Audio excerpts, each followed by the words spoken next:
Hi everybody, this is Craig Tanner for the Mindful Eye and the Daily Critique. It's going to be a two-part daily critique today. In part one, I'm going to give you the metadata, backstory, look at a comment and a question, talk about a couple of technical things, talk about what I like about the image, talk about some potential changes to the image. In the second video, I'm going to be affecting the changes inside of Adobe Photoshop CS5. Let's get into it. Wonderful landscape image we're going to be looking at today was created by Brian, who's an intermediate photographer from Arizona. Nikon camera body, effective focal length of about 17 millimeters, ISO 100, f16, 1/2 of a second from the tripod.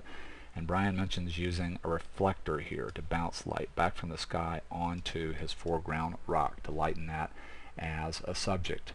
Paraphrasing heavily from backstory and questions and comments. First, the backstory. Brian says this is a location very near where he lives, and he comes here quite a bit, comes to this canyon, and he also has come back quite a few times to this particular shot, this particular composition, really drawn to this foreground. I'm going to talk more about the foreground for sure. It's really beautiful, very, very powerful subject matter, great foreground. Under questions and comments, Brian essentially talks about this being a challenging thing to shoot. Says one of the things that happens if he tries to include this cactus and this cactus, sort of some symmetry here, centering the circle, the lower part of the shot, and then taking these two ideas, continuing to play with the symmetry. One of the things that he doesn't like is that when he comes in very wide, effective focal length 17, gets really close to accentuate the wonderful circle here, the rock and the rock itself. This cactus in the background gets so diminished that the left-hand side of the shot seems to take over. One of the things that Brian has done to correct that or give another view is to lose the right side altogether and shoot a shot that's more straight in. So circle on the rock, circle of the bunch grass, and then this cactus in the background. But he says that shot feels too linear and too static. He's just wondering what I think about those observations and what might be my take, trying to deal with the sort of challenge that he's having from a perspective standpoint and trying to also keep this shot dynamic. We're going to get into that a little bit later. I want to talk about a couple of technical things right now, and then I want to talk about things that I like about the image. And I'll set up the work that we're going to do in Photoshop in the second video. Brian stopped down to f16 here, and I can see doing that to get depth of field. Going to our smaller apertures is going to give us the implication of more sharpness from near to far around the point where we focused in the scene. But at these real small apertures, let's say this is an f22 lens in terms of the smallest aperture, f16 is going to have quite a bit of diffraction. That means we'll lose overall sharpness. So my take here would be to shoot at more of a middle aperture like f8 and bracket focus to the middle sort of my foreground rock, focus to the middle ground and the background, and then use a piece of software like Helicon Focus to merge these to get unlimited depth of field. If you had a tilt shift lens, you could use a tilt to try and do this, but I would avoid these kind of apertures. If you know you're never going to present the image any bigger than, let's say, about 8 by 10, then you might not have to worry about this. But if one of the possible outcomes of a shot like this would be a large exhibition print, let's say 20 by 30, then these smaller apertures are going to be noticeably less sharp overall than working with a middle aperture. In some ways that leads into my next technical comment. Brian mentions using a reflector here to bounce light back onto the rock. In this file, it's still clipping right in here.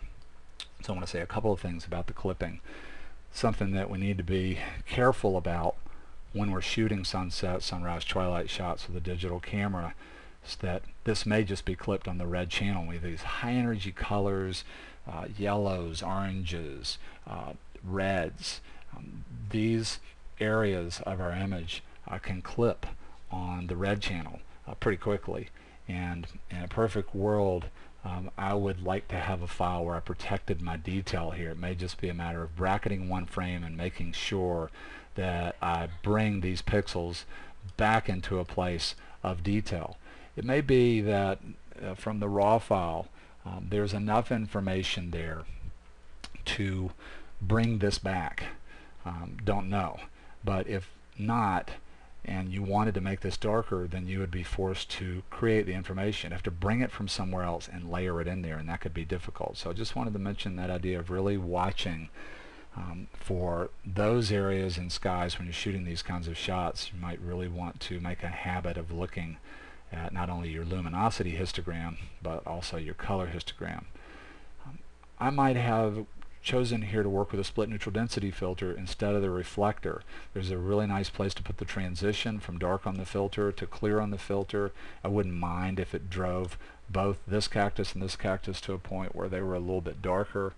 The other reason why I might choose the split neutral density filter here is just go ahead and nail my dynamic range in camera with a split neutral density filter, and then that certainly would make my life a lot easier if in fact I was going to shoot this at f6.7 or f8 and bracket my focus near, middle, and far. So I wanted to mention those things from a technical standpoint. I love this setup. What a great location.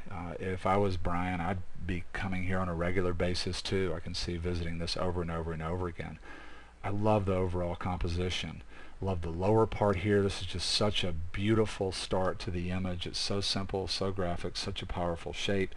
Just all these wonderful repetitions, the bunch grasses rhyming the circle here, then you have kind of this diamond, soft charcoal briquette shape that keeps repeating in a lot of places out in the rocks. Just a lot of beautiful repetitions and unity. There's a really beautiful sense too of sort of formal symmetry right here, but then that starts to break up a little bit and it becomes more dynamic.